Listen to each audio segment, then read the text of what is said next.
I fell in love with my 7th grade English teacher, who was probably the toughest teacher I ever had, but I loved how much she taught me. And I thought, this is what I want to do. And then my 8th grade teacher was the one who taught me dramatic literature. And I sort of was like, this is it. This is what I'll do. I'll teach English, and I'll be the one who gets to do the shows in school, because she directed the first show I was in. And then once I did the first show, it was all over. Because then I realized theater was probably my calling. I was a very artsy child. Theater was great, but I had wanted to be an opera singer. I was really into classical music. And I was a dancer boy too. So I was very multi-talented. I was a good actor. I wasn't a great actor. I'll admit that. When I first went to college, I was okay. I was the guy who made people laugh.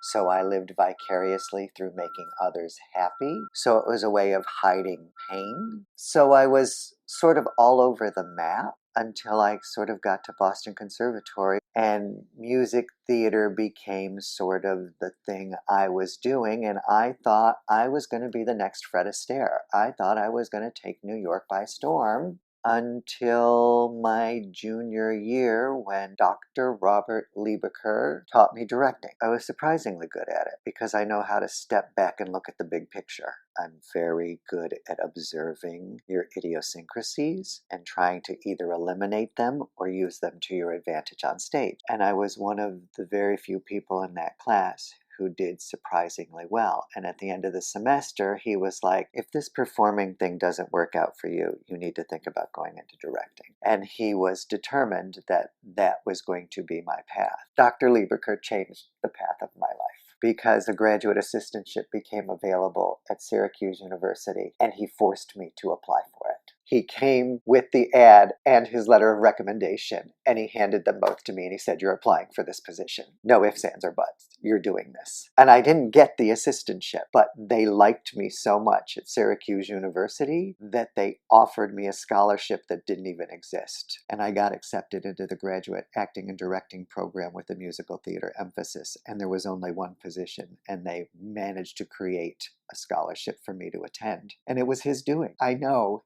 his letter of recommendation made it possible for me to go. I owe my teaching career to Dr. Liebeker and some other faculty at Syracuse. And I got my equity card through Syracuse Stage. So, of course, like all students who get their union card too soon, I ran away to New York. And I did exactly what I warn all of you students about. I went to New York and I worked for a couple of years, and then I got tired of starving. And by sheer luck, Maria Marrero from Syracuse University called me out of the blue and said, if I can get you an assistantship, will you come back to Syracuse? And I went back because of yet another faculty member who was watching out for me. And I finished my graduate degree. I got my MFA. Maria Marrero was a gift. I probably would not have gone back and finished my master's. I would not have gotten my MFA if it wasn't for Maria Marrero. So I taught in State University of New York at Cortland College. And then I was asked to come down here. And I have been here far too many years to discuss. But my job is a gift. I started as a theater student, a musical theater student,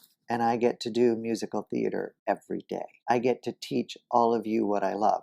And part of the reason I went into teaching theater is because I had so many teachers that I didn't understand how they were allowed to teach. You could tell they weren't in it for the love of it. I think you all know how much I love to teach. I'm very student-centered. I think it's obvious that I'm more concerned about your progression, your individual growth, that I want to see you succeed. To me, you're all talented, but I know you all progress at your own rate. And sometimes I have to be very conscientious and cautious in how much I can push you forward so that you're moving on the trajectory and in the time frame that's best for you. But you also know I'm all brutally honest with you, because the business we're in is brutally honest. This is not a kind field. I hope you all understand. I do that from a place of respect and love for all of you, because if anybody's going to be unkind to you, I want it to be me, so it's coming from somebody who cares. So when you hear it from somebody who doesn't